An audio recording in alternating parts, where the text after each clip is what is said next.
నేడు రెండో దశ సార్వత్రిక ఎన్నికల పోలింగ్ జరగబోతోంది. రెండో విడతలో 13 రాష్ట్రాల్లోని మొత్తం 88 లోక్సభ స్థానాలకు ఓటింగ్ ను నిర్వహించబోతుంది ఈసీ. కేరళలోని 20 లోక్సభ స్థానాలు, కర్ణాటకలో 14 స్థానాలు, రాజస్థాన్లో 13 సెగ్మెంట్లకు పోలింగ్ జరగబోతోంది. మహారాష్ట్రలో 8, యూపీలో 8, మధ్యప్రదేశ్లో 6, అస్సాం, బీహార్లలోని చెరో 5 స్థానాల్లో ఈ రోజు పోలింగ్ ను నిర్వహించబోతున్నారు. ఛత్తీస్గఢ్, బెంగాల్లో చెరో 3 స్థానాలు, మణిపూర్, త్రిపుర, జమ్మూ కాశ్మీర్లోని చెరో స్థానానికి పోలింగ్ జరగబోతోంది.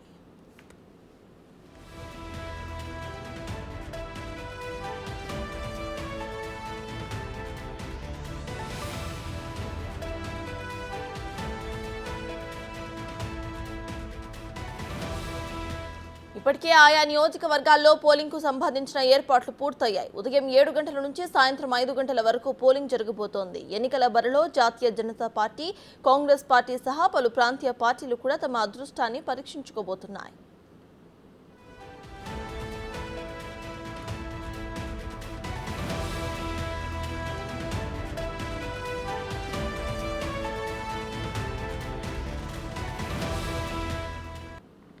ఎన్నికల బరిలో కాంగ్రెస్, బీజేపీలతో పాటు ఆయా ప్రాంతాల్లోని ప్రాంతీయ పార్టీలకు చెందిన అభ్యర్థులు కూడా బరిలోకి నిలిచారు.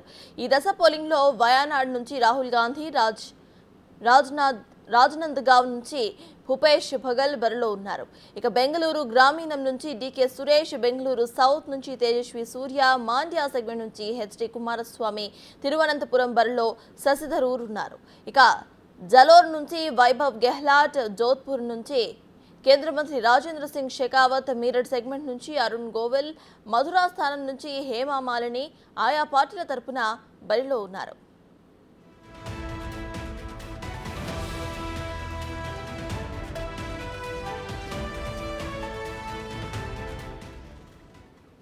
ఎన్నికలతో దేశవ్యాప్తంగా 191 స్థానాలకు ఎన్నికల ప్రక్రియ పూర్తవబోతోంది. మరో 5 విడతల్లో 352 లోక్సభ స్థానాలకు ఎన్నికలు జరగబోతున్నాయి. మొత్తంగా 7 దశల ఎన్నికల తర్వాత జూన్ 4వ తేదీన ఓట్ల లెక్కింపు జరుగుతుంది.